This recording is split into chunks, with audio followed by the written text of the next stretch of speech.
flames were absolutely engulfing the place. It just doesn't make sense.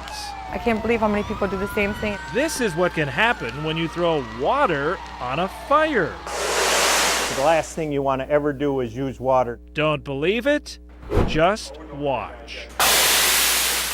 How does a cup of water explode into a firebomb? It usually starts with dinner.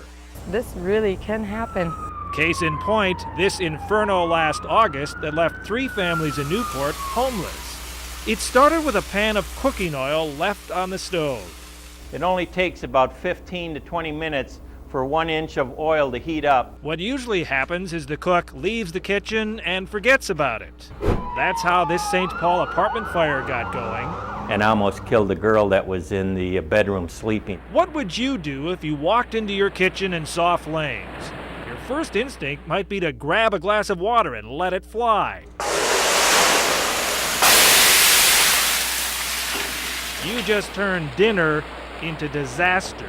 Everybody ready? We used a professional firefighter with a 10-foot pole to stage this demonstration. The fireball spread so far and so fast, we have to duck into another room to get out of the way.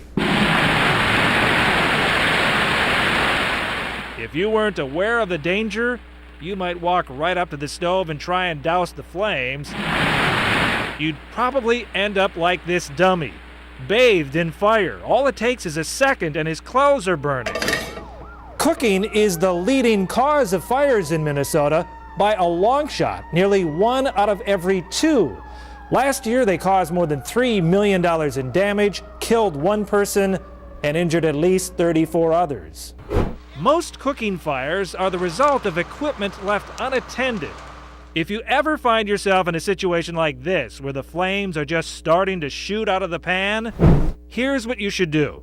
Just slide the cover across, shut off the burner, and leave it for 20 minutes. Don't have a cover? A damp dish towel works too. And just roll it right over it. And you also remember to shut off the burner. Some people make the huge mistake of trying to move the pan out of the kitchen while it's burning. Most important thing is to leave it on the stove and not try to carry it around so you don't get it on your hand, burn you, or onto the floor.